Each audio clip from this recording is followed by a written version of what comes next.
Bueno, a ver, entonces vamos a proseguir. Entonces les digo, si yo veo en un osciloscopio la señal que hay en el medio ambiente, las señales de radio o de radiofrecuencia que hay en el medio ambiente, eh, bueno, yo simplemente tomo un osciloscopio. Todo esto se los voy a mostrar mañana que pueda yo grabar esto en mi laboratorio. Voy a ver aquí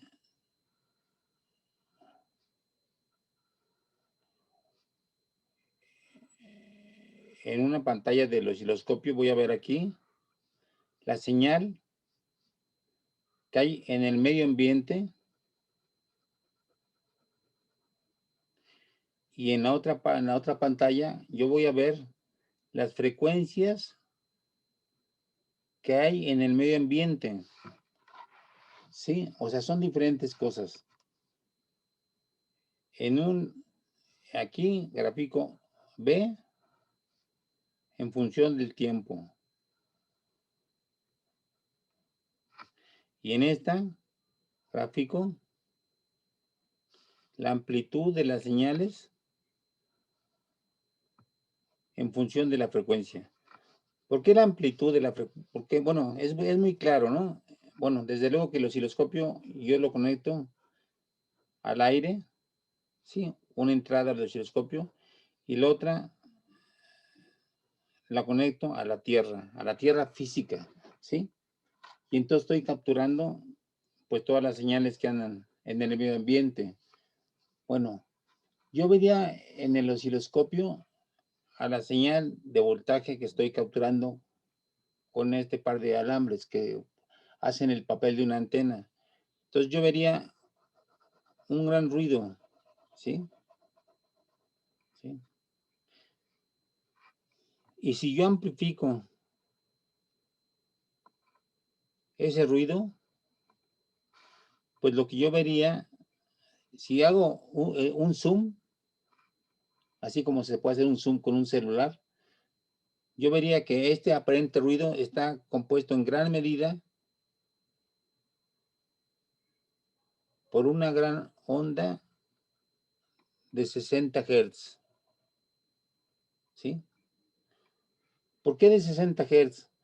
Porque el voltaje de la línea con el que alimentamos todos nuestros aparatos domésticos es de 60 Hz. Esa es la frecuencia. Entonces es natural que yo vea con esto, con el osciloscopio, las señales del medio ambiente que están sobre todo producidas por las señales de línea, porque todo el mundo tiene un aparato conectado a la línea oficial, después de la CFE, ¿no? Sí, bueno, ok.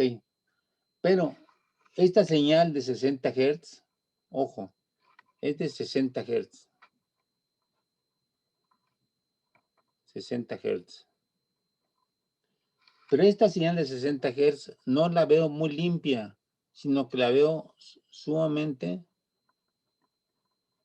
llena de otro tipo de frecuencias.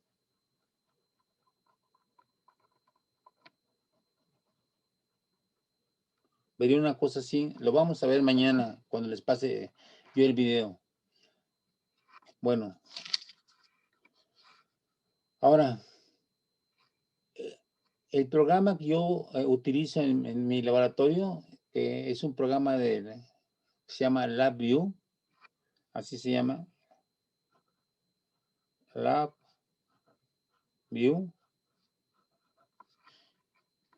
Y bueno, como propaganda les aviso que este programa se da en el segundo curso de electrónica que imparte el profesor Porfirio Reyes López, ¿sí?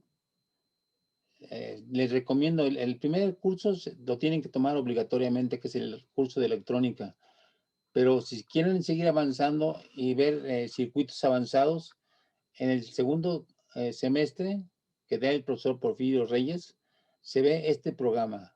Es un programa maravilloso, ¿sí? Porque es muy versátil. Bueno, el punto es que en una ventana del programa yo veo a la señal, que es puro ruido aparentemente, pero que en realidad en un acercamiento me muestra que es sobre todo una composición de señales de 60 Hz.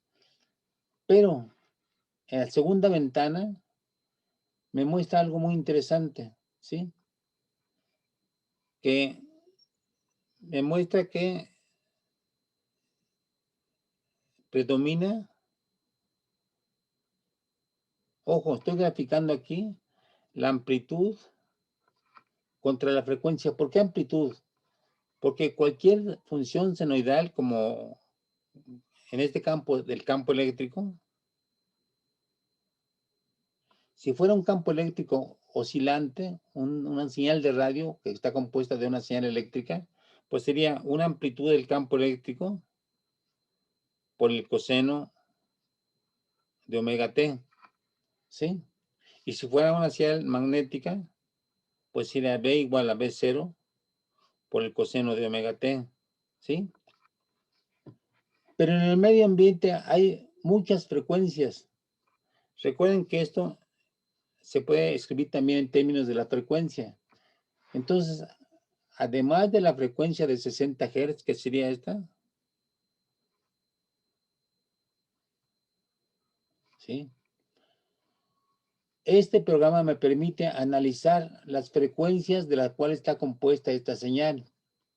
Y entonces, como no es una señal muy limpia, sino que tiene superpuestas otras ondas, lo que yo vería es un conjunto de frecuencias de diferente amplitud, ¿sí? O sea, todo un conjunto de ondas de ese estilo, pero con diferente amplitud.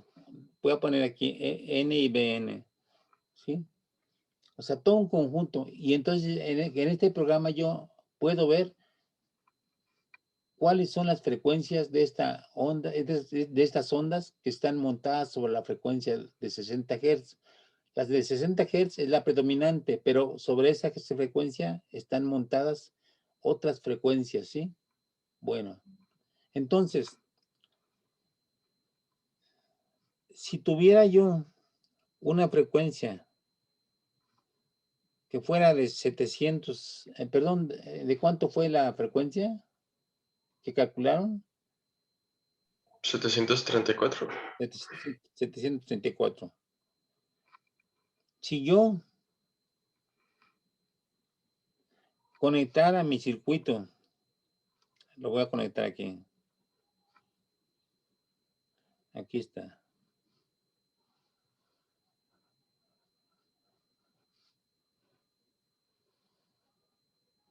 ¿Sí?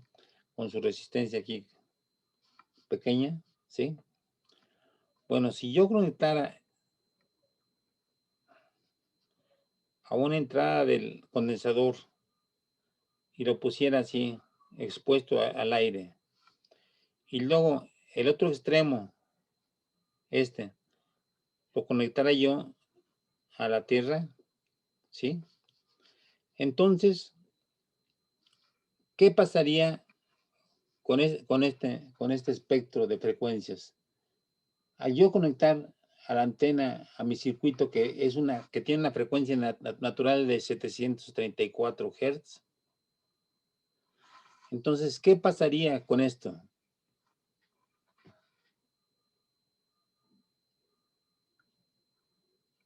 A ver, en primer lugar, de todo el conjunto de frecuencias, hay una que coincide con la frecuencia natural del sistema. Entonces, esa frecuencia, ¿qué efecto debe experimentar al conectarse a este circuito? ¿Resonaría? Resonaría, y entonces, ¿qué pasaría con su amplitud? ¿Se dispara? Se dispara, exactamente. Se dispararía incluso por arriba de los 60 Hz, porque los 60 Hz no van a entrar en resonancia con 734 Hz, ¿sí? Entonces ocurriría eso, ¿sí?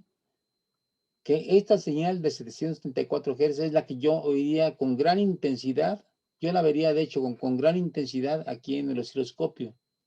Y si conecto Si conecto esto, a ver, lo voy a conectar así. Si conecto esto a una bocina,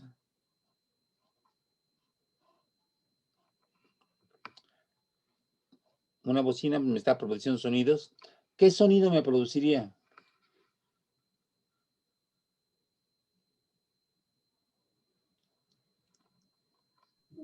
Uno muy agudo.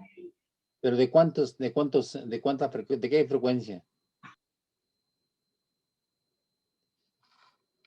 A ver. ¿De cuál frecuencia me daría? Pues con la frecuencia que entra en resonancia, ¿no? Que es la que experimenta una gran amplitud, ¿sí? A ver, entiendan bien. Esta frecuencia es la que de pronto se dispara por efecto resonante y entonces esto empieza a oscilar, pero a 734 Hz, pero con una gran amplitud, porque está entrando en resonancia y entonces si yo lo conecto a una bocina, pues esa señal de 734 Hz, yo la escucharía con gran intensidad. Sería un ruido bastante desagradable, muy agudo, pero muy fuerte, ¿sí? ¿Sí? Y entonces es el principio de funcionamiento de los radios, de los receptores. A ver, piénsenlo bien y háganme preguntas porque sí me interesa mucho que entiendan esto.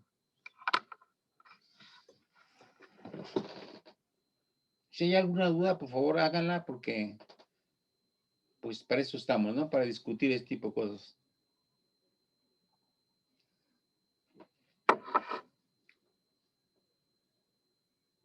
Pero ¿por qué no escuchamos las ondas de los radios? ¿Por qué no escuchamos qué? Las ondas de los radios. Bueno, a ver, es una buena pregunta. Lo interesante de la emisión, de la transmisión de las ondas de radio es que no se transmiten las señales de la voz humana. Las señales de la voz humana, a ver, voz humana.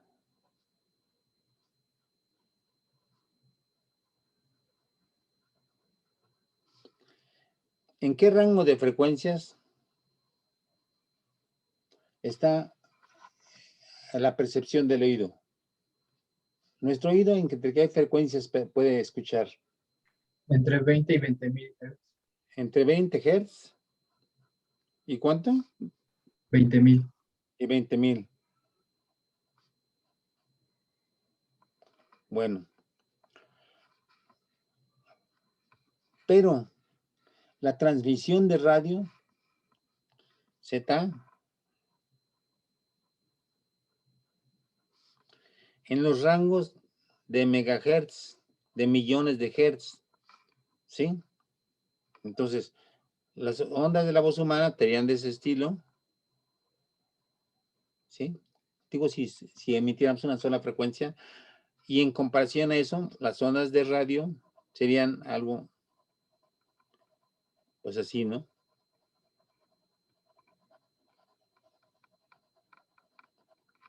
O sea, aquí en megahertz, aquí estaría en megahertz, y aquí de 20 a 20.000 hertz, ¿sí? La voz humana. Entonces, ¿qué concluyen con eso? ¿Las ondas de radio se transmiten en el rango de frecuencias de la voz humana?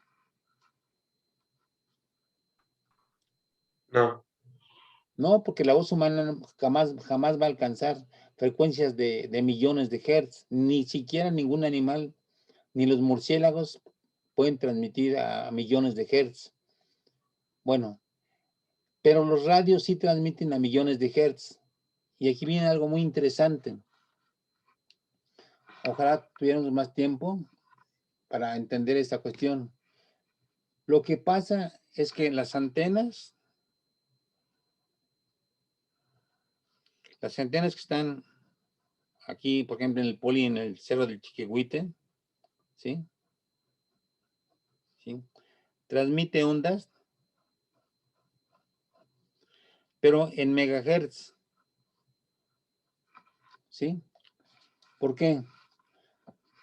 Porque las frecuencias muy altas pueden viajar a distancias mucho mayores que las frecuencias de miles de hertz, ¿sí?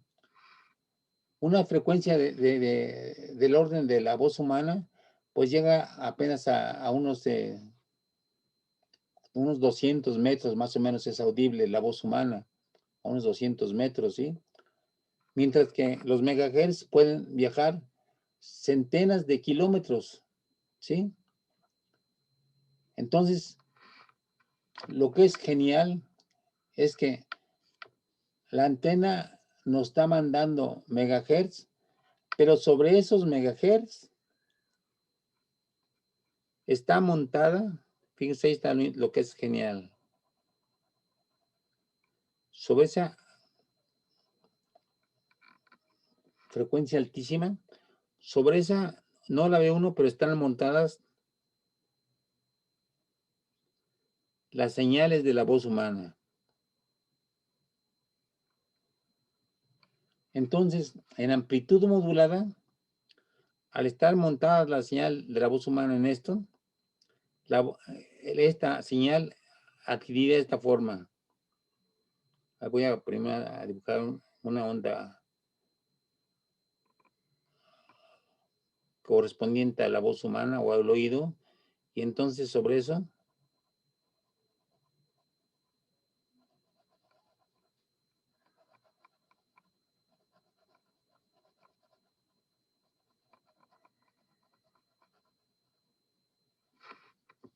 ¿sí?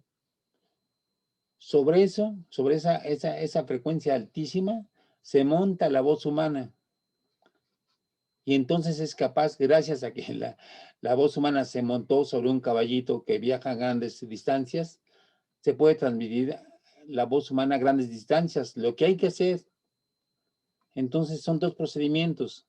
Primero, con un micrófono, y luego con un generador de alta frecuencia, juntarlos y sumarlos. Esto es un generador de alta frecuencia, de megahertz. Esta es la voz humana que capta el micrófono. Entonces se suman las dos y se mandan por la antena, mezcladas. Ahora, cuando llegan a la antena receptora, ¿qué es lo que hay que hacer para recuperar la voz humana? El proceso inverso. El proceso inverso, o sea, ¿cuál sería el proceso inverso? Restarle el... Estar de lo del amplificador. No. Restarle la frecuencia alta y quedarnos solamente sobre la señal modulada por la voz. Entonces aquí tendríamos ya otra vez la voz humana. Digo, estoy mostrando solamente una componente, ¿no? Entonces, es lo que haríamos en el receptor, ¿sí? Entonces, pues, se me hace a mí muy interesante toda esta cuestión de que como si la voz humana no tiene frecuencias suficientemente altas como para llegar a grandes distancias, pues la montan en una alta frecuencia. Cuando llega al emisor, eliminan la alta frecuencia y nada más se quedan con la voz humana, ¿sí? Y desde luego, aparte hay que hacer los procesos de sintonización, ¿sí? En fin, es una aplicación muy, muy bonita, pero todo eso, por ejemplo, para generar esas frecuencias altas que van a ser las portadoras, así se le llama la frecuencia portadora, la de alta frecuencia, pues se logran con este tipo de circuitos. Con este circuito tan sencillo, tan humilde, ¿sí? Pero que ha encontrado tantas aplicaciones, ¿sí? Les digo, si ustedes abrieran su celular o un celular que ya no les sirva, pues no van a encontrar, porque es muy compacto, no van a encontrar una bobina así, ¿no? No cabría dentro de su celular. Lo que van a encontrar es una espira, así como un anillo grabado sobre la placa. Y en vez de un condensador grande, ustedes van a encontrar un par de placas así, grabadas sobre la placa. Entonces pues todo como que todo adquiere 2 dimensiones nada más en la placa de su celular, de tan compacto que es, ¿no? Las bobinas se convierten en un anillo, el condensador se convierte en 2 placas paralelas, ¿sí? Bueno, pues lo que quiero con todo este rollo es hacerles ver lo importante que es eso, lo importante que son estos conceptos. ¿Cuáles son, qué conceptos vimos? Bueno, que el circuito LC es un circuito que oscila. El circuito LC es un circuito que oscila a una frecuencia natural. Una vez más, para que no se les olvide, ¿sí?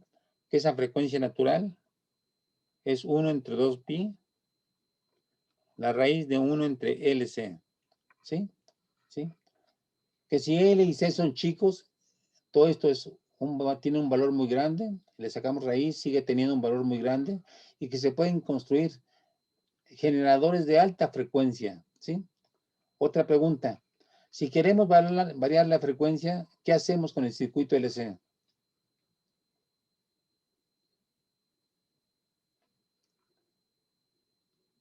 ¿Qué hacemos? A ver, si queremos, digamos que aumentar la frecuencia F, ¿qué hacemos con este circuito, con esta fórmula? Variamos la inductancia o la capacitancia. ¿La aumentan o la disminuyen? Se disminuye para que aumente la frecuencia. Se disminuye, o también la L, ¿no? ¿Sí? También la L la pueden disminuir, ¿sí? La L la pueden disminuir. Ahorita vemos cómo se puede disminuir la L. Bien, entonces con eso cambian la frecuencia de oscilación de este sistema, ¿sí? En este caso, lo que pueden utilizar es este arreglo es como generador. Desde aquí estaría emitiendo señales con cierta frecuencia F, o también si le metemos esta antena, estaría recibiendo señales y se comportaría como vimos esto, ¿no? Su espectro de frecuencias, al estar conectado a un circuito LC, con esta frecuencia de resonancia, de pronto aumentaría grandemente, ¿sí? ¿Sí? Bueno, otra cuestión que vimos aquí, a ver,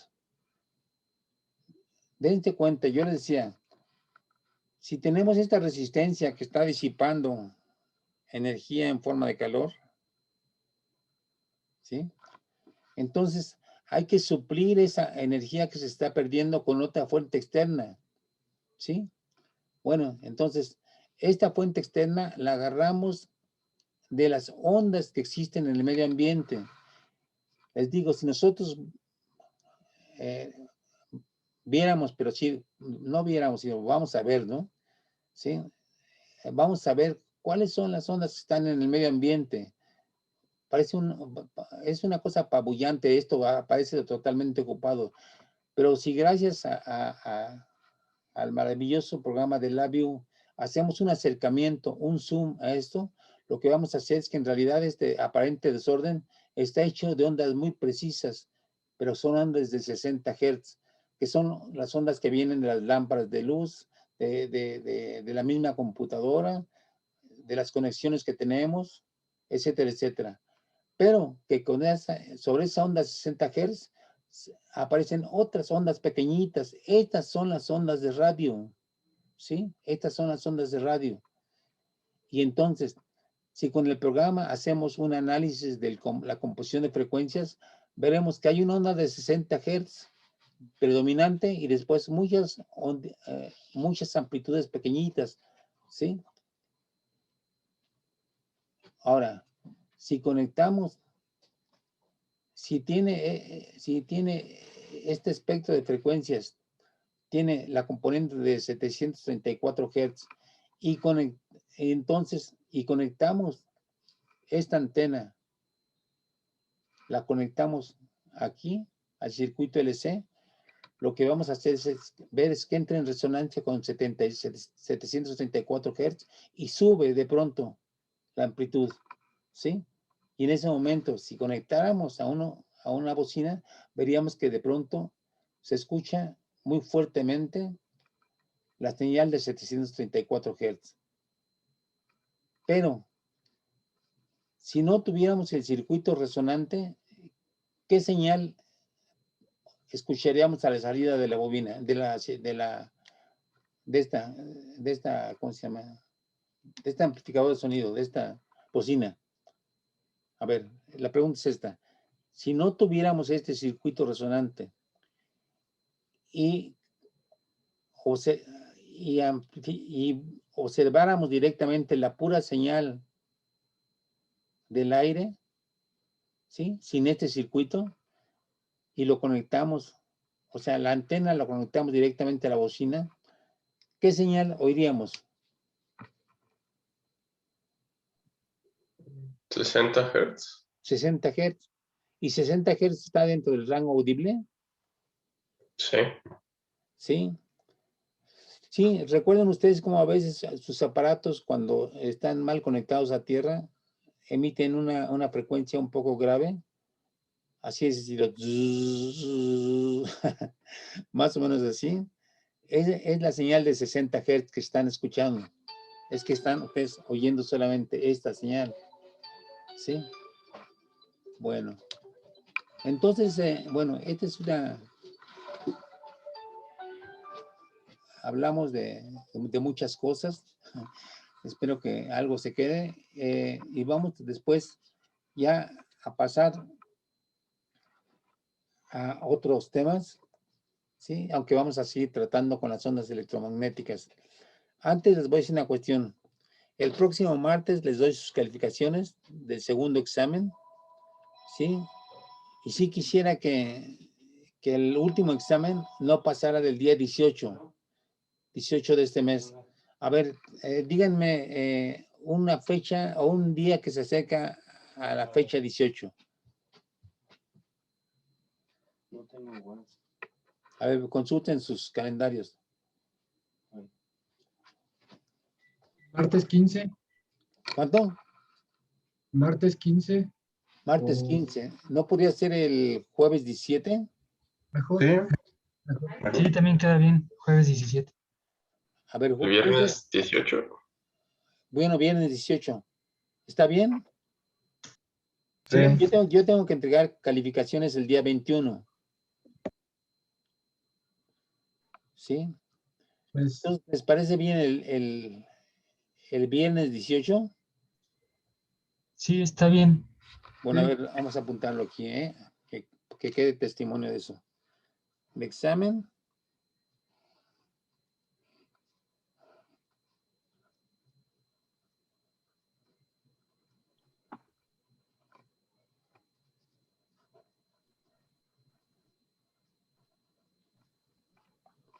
Viernes 18. ¿Sí? Viernes 18. Bueno, de junio, para que no haya. ¿Y el examen va a abarcar de inductancia a ecuaciones de Maxwell? Exactamente. Sobre todo, sí me importa que entiendan bien el circuito RC, que implica el concepto de inductancia y todas las propiedades de una inductancia, ¿no? Que son, a ver qué propiedades. La propiedad más interesante es que es capaz de generar campo magnético, ¿no? Y de encerrarlo en un cierto volumen. Y luego que si se conecta a un condensador, entonces ya tenemos dos sistemas. Uno que acumula energía eléctrica, ¿sí? Otro que acumula energía del campo magnético. Luego un término que nomás nos está estorbando, pero está disipando calor para cumplir con la segunda ley de la termodinámica, ¿no? ¿Sí recuerdan qué es la segunda ley de la termodinámica? ¿No lo vieron en el segundo semestre? Es la de la entropía. ¿Cómo? Es la de la entropía. Bueno, la segunda ley de la termodinámica lo que dice es que en todo proceso físico real siempre hay una degradación de energía. O sea que una parte de la energía se convierte en calor. ¿Sí? Porque este calor se disipa al medio ambiente y no hay forma de utilizarlo. ¿Sí? Entonces, pues aquí tenemos el elemento disipativo que nomás nos calienta los aparatos, pero nos hace gastar más luz, ¿no? Bueno, ok. Entonces vamos a ver desde inductancia hasta ecuaciones de Maxwell y deducción de la ecuación de onda. Es muy sencillo de deducir la ecuación de onda. Vamos a utilizar los teoremas de Stokes y de Gauss, porque si se dan cuenta, hasta ahorita hemos utilizado las formas integrales de todas las ecuaciones que hemos visto, ¿sí? Por ejemplo,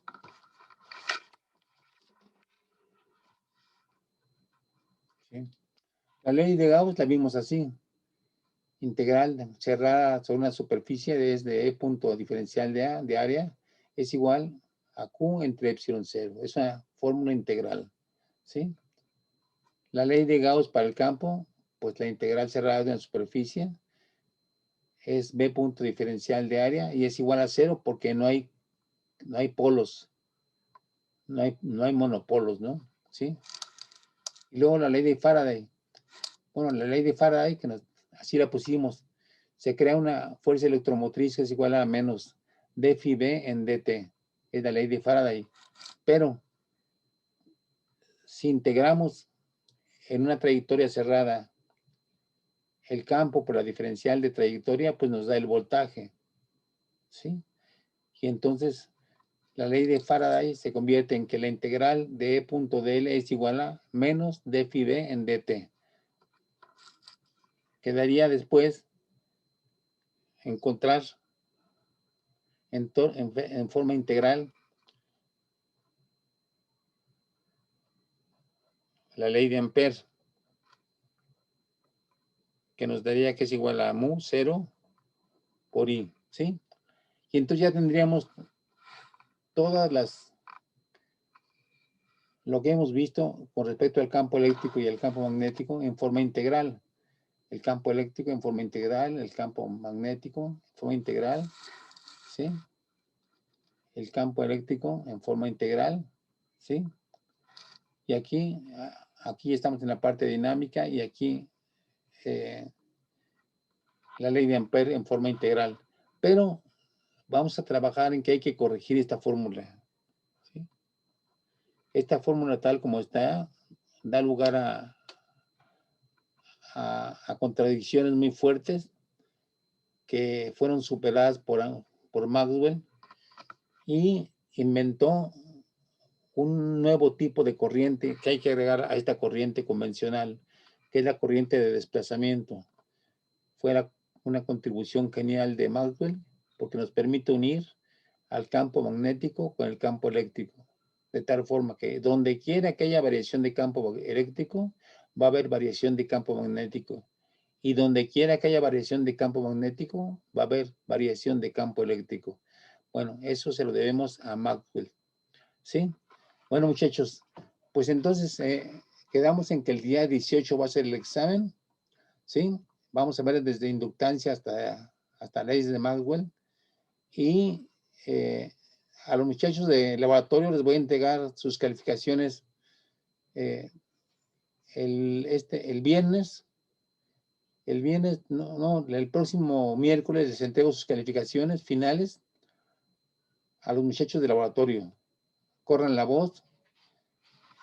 Y ya casi termino de revisar sus prácticas. Nomás me faltan tres de la serie de 10 prácticas que hicimos. Oiga, profe, Sí. ¿cree que el laboratorio del próximo semestre sea presencial? ¿Cómo? Que si cree que el laboratorio del próximo semestre sea presencial. Yo creo que sí. ¿Sí? Sí, al paso que vamos, sí, creo que está, ya la pandemia ya prácticamente, como que la gente ya no le hace mucho caso, aunque siguen utilizando sus cubrebocas, pero así como va la ocupación de hospitales, parece que sí vamos bien, ¿sí? Entonces yo creo que sí va a ser presencial. Ya ven que los muchachos de primaria, los niños de primaria ya empezaron el próximo 7 de junio, ¿no? Entonces, pues es probable que también nosotros empecemos ya en clases presenciales, me imagino que en agosto. Ajá. Ah, ok, gracias. Sí, bueno. Bueno, entonces nos vemos mañana para seguir discutiendo estos temas. ¿De acuerdo? Profe, una pregunta rápida. La práctica 10 del laboratorio dice que se entrega el 12 de junio, pero si las va a entregar el próximo miércoles, entonces supongo que es antes, ¿no? Sí, entonces es la última práctica. Y sí, yo creo que me la van a entregar, van a tener que, sí, hoy voy a subir un anuncio que me tienen que entregar a más tardar el próximo lunes, ¿sí? Porque ya es la última y no me daría tiempo, porque tengo que entregar calificaciones el día 16 de laboratorio, ¿sí? Entonces quiero revisarlo con cuidado. Y entonces hoy subo un anuncio diciendo que el plazo para entregar la práctica 10 es el próximo lunes. ¿Está claro? ¿Sí queda claro? ¿Y las opcionales también el lunes? Sí, porque tengo que terminar ya la próxima semana todo lo del laboratorio. Sí. Sí. De hecho, con las puras 10 bastaría, pero ojalá sí le hayan adelantado algo a las opcionales. Sí. Bueno, ok. Mañana seguimos platicando sobre ese tema. ¿De acuerdo? Sí, Ok. profe. Pues cuídense, muchachos. Todavía hay que cuidarse. Ahí nos estamos viendo. Hasta luego, profe.